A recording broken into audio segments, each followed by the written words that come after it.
Hello students, welcome to the class. Today we will discuss and start our chapter number 6, that is staffing. Now what is staffing? Recruitment and selection of competent personnel for our organization who can perform the desired job task is known as the process of staffing. मतलब लोगों को अपनी company में appoint करना, वो लोग जो आपकी कंपनी के जॉब टास्क को कंप्लीट कर सकते हैं for the seeking of organisational goal. इस प्रोसेस को हम क्या कहते हैं?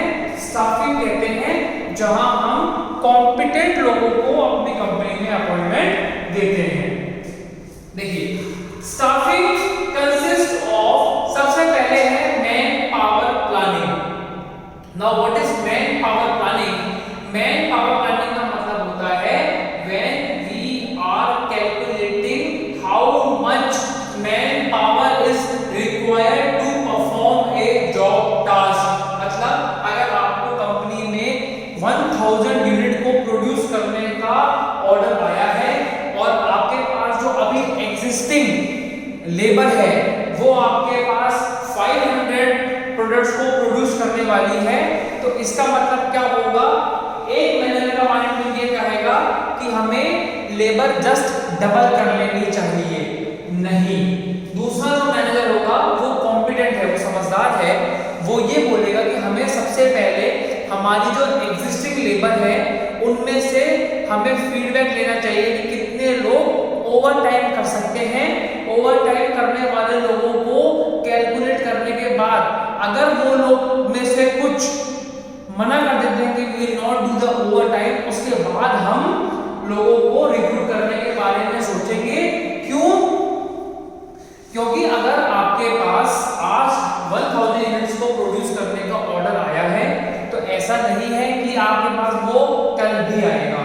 हो सकता है कल 800 का आए, हो सकता है कल 400 का ही आए, लेकिन अगर आपने एक बार में प्रोडक्ट प्रोड्यूस करने के लिए लेबर डबल कर ली तो उनको जब आप रिक्रूट कर लोगे तो उनके सैलरी के जो एक्सपेंसेस हैं वो आपके लिए डेली बेसिस पे बढ़ जाएंगे।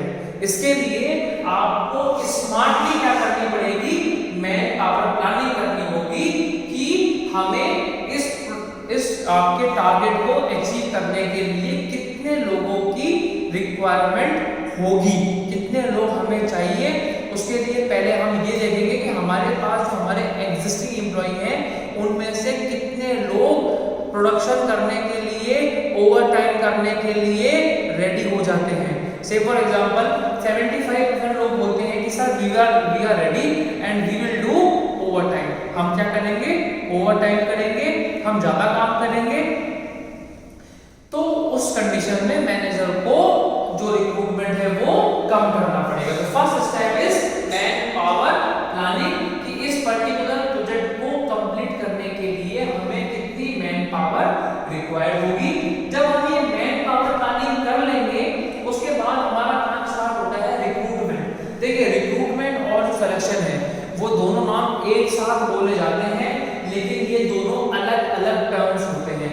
रिक्रूटमेंट का मतलब होता है attracting the skilled person for a job. मतलब कि जैसे आपने एक न्यूज़पेपर में एडवर्टाइजमेंट निकाला कि XYZ limited company is hiring mechanical engineers, number of post are vacant. कितनी है? For example 10 post are vacant for mechanical engineer.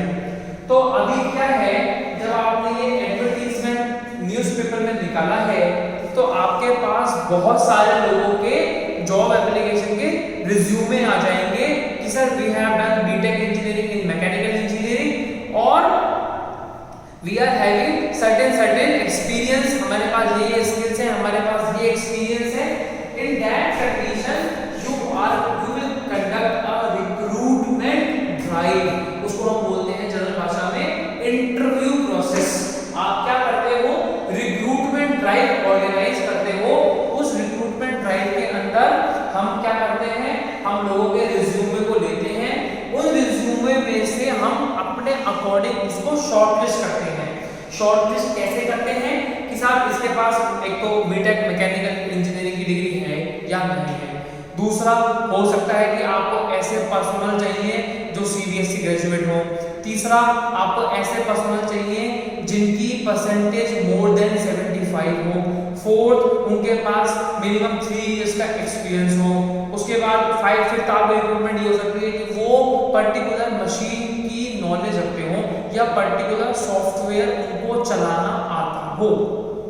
जैसे मैकेनिकल इंजीनियरिंग स्टूडेंट को ऑटोकैड का जो सॉफ्टवेयर है वो चलाना आना चाहिए, ऑटोकैड का जो सॉफ्टवेयर है वो डिजाइनिंग के काम आता है।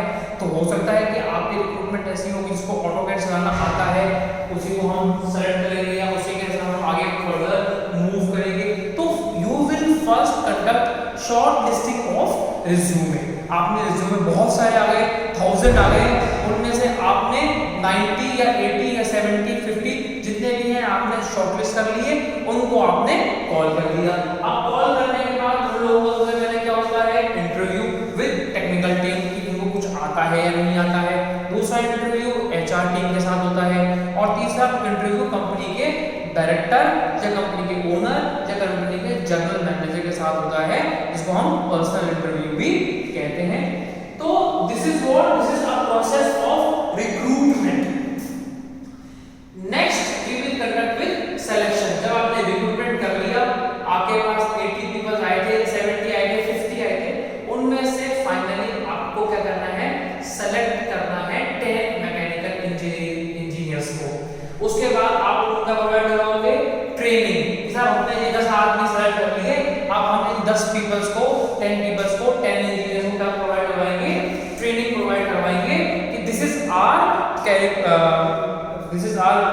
you know the agenda of the company, this is the machineries, these are the softwares which we are using in the company, so the company is required to provide them the training. Next, compensation. Look, what is compensation? Compensation means paying the competent salary to the person. उन लोगों को money reward, इसको salary बोलते हैं, salary provide करवाना, उसमें क्या बोलते हैं कंपनसेशन।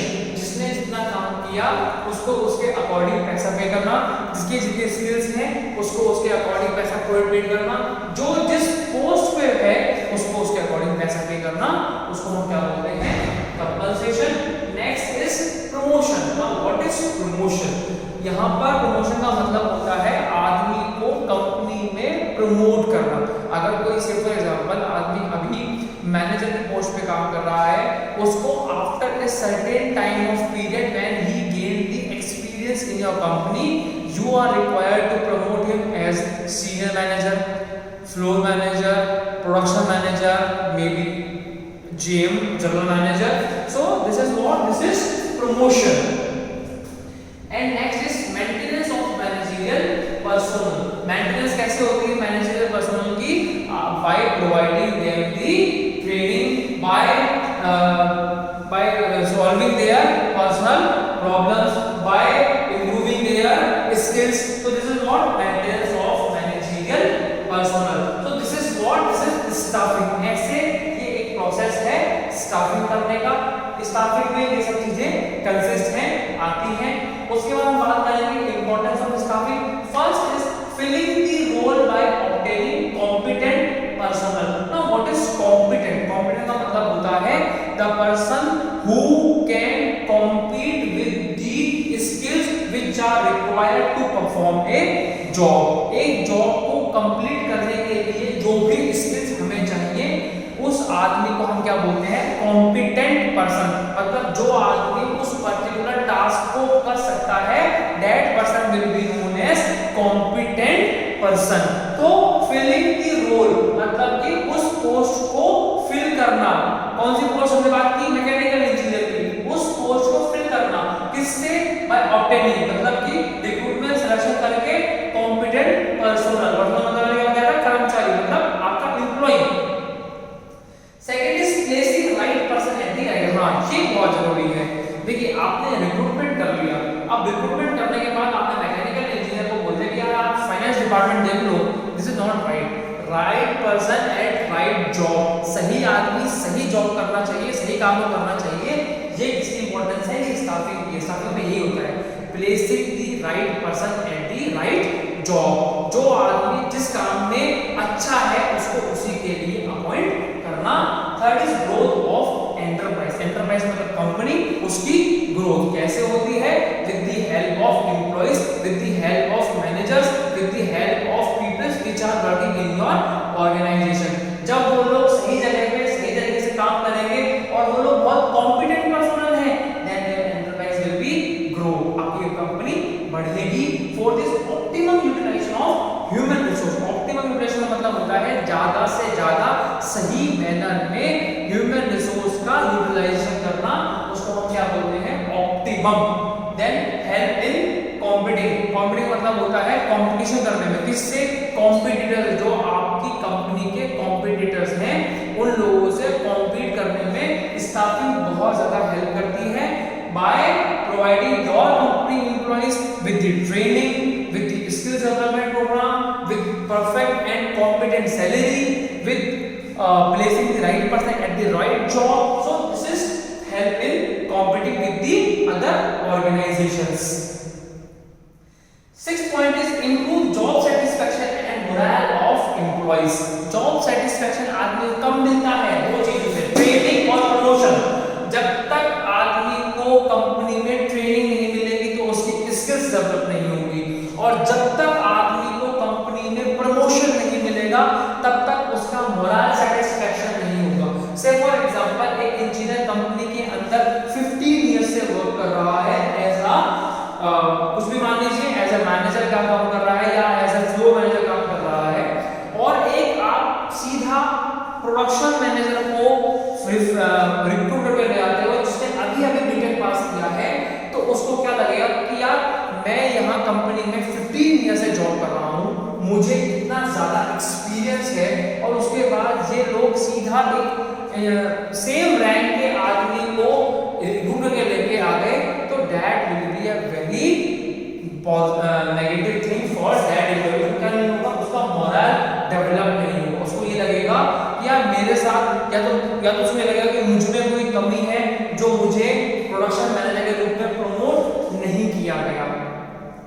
तो स्टाफिंग सही तरीके से अगर हो, प्रमोशन लोगों को मिले, ट्रेनिंग मिले, सही पैसा मिले, तो उन लोगों का जॉब सेटिस्फैक्शन होता है, प्लस उनका मोरल डेवलप होता है।